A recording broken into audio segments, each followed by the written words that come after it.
Tom Fuentes is with us, and our national security commentator, the former House Intelligence Committee Chairman Mike Rogers. Also joining us, our CNN political commentator, former executive director of the Congressional Black Caucus, Angela Rye. Tom, let me start with you. You heard the news this hour, the Dallas Police Chief David Brown saying they're going to bring other suspects, whoever they may be, to justice. That's priority number one right now. He says this was a well-planned operation. Well, that tells me that when they looked at the subject that was killed last night, they looked at his either computers or his cell phone or whatever, that there were indications that he was talking to someone else, planning this possibly with other people, and that he wasn't all by himself, as he told the police. Mike Rogers, before you served in Congress, you were an FBI agent yourself.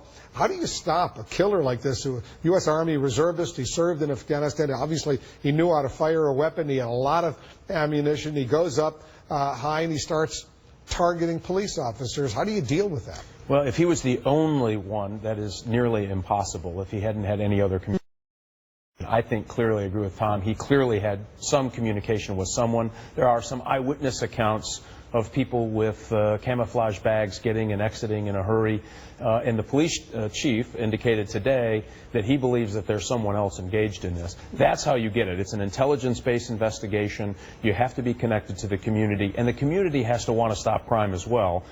And that's the only way you're going to stop an event like this. Angela, I know you're the former executive director of the Congressional Black Caucus. When you see what's going on, I want to get your thoughts right now. You have unique perspective. What happened in Louisiana, what happened in Minnesota, and now what's happened in Dallas. We heard from members of the Congressional Black Caucus earlier today. They are clearly outraged. What needs to be done now?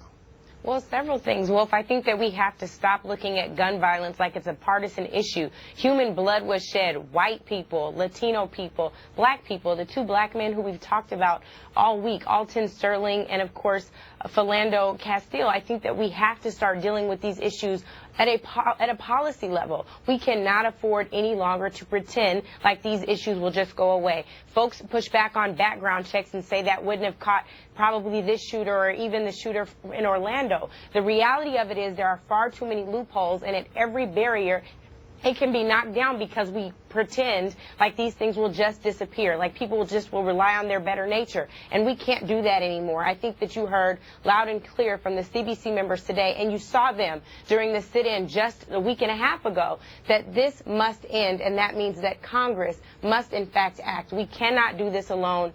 People are outraged, they're frustrated, they're hopeless, and this is the type of thing that happens when people reach this level of hopelessness. Congressman Mike Rogers, you served in Congress for a long time. There's a real divide there. There's no movement, at least there hasn't been, in terms of greater gun restrictions, for example, on assault-type weapons. That's what the Congressional Black Caucus wants. A lot of Democrats want it, but a lot of Republicans are resisting. Yeah, and I think there's some compromise bills, one coming out of the Senate. They're going to find a solution to it. You think so? I do, except here's my concern with this. And we are all fooling ourselves if we think that this one highly charged political issue is going to stop this problem.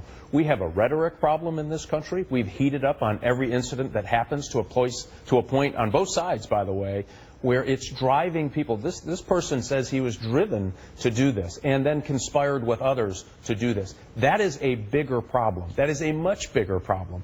Each individual of these law enforcement cases should be judged individually.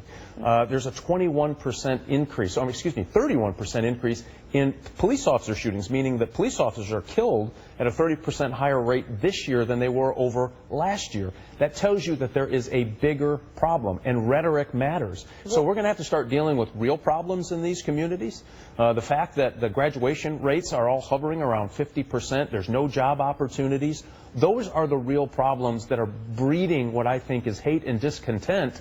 And then you do an issue like this, sprinkle on some hot rhetoric, you have somebody climbing up in a tower and shooting people. All right, Angela, go ahead. Critical. Sorry, a couple things. things. I would love to, I'm sure we don't have time to get to that, but to bring up graduation rates right now at a time like this is horrible. So let me just first say that the man actually said the exact opposite of what former Congressman Rogers said. He said that he acted alone. He said that he was upset about Black Lives Matter, and he said that he wanted to kill white people. I'm not endorsing any of that. But what I will tell you is to act as if this man who said that he was upset about Black Lives Matter was acting on behalf of an organization, a movement that is simply trying to ensure that black people survive in this. You brought up numbers of death in communities and the number of people who are shooting police. Let me just drop this number on you.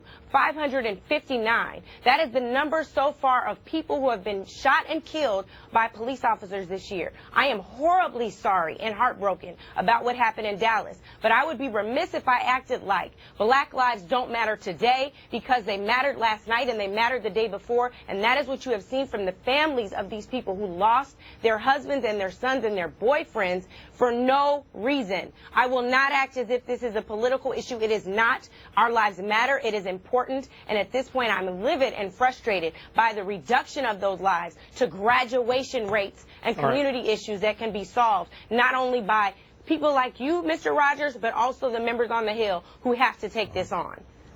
Well, I'm not on the Hill anymore, but I will tell you, if we don't deal with the problems in these communities, you can talk about guns all day long. The problem is here we have bigger sets of problems in urban America all across this country. And it's not a black issue, it's not a white issue. And I understand nobody's saying that black lives don't matter. I think that, candidly, is a political slogan in a year to try to divide Americans. No, what we have not. to do is deal with the circumstances in each one of these cases.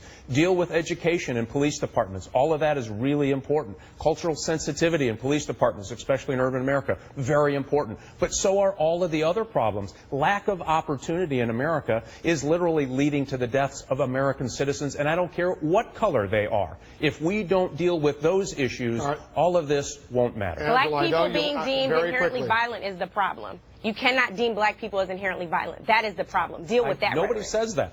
Yeah, a lot of people say that. We're going to continue this conversation. There's a lot to assess. Angela, thank you very much. Mike Rogers, of course, Tom Fuentes, thanks to you as well. I got to leave it right now, but our special coverage continues right here on CNN.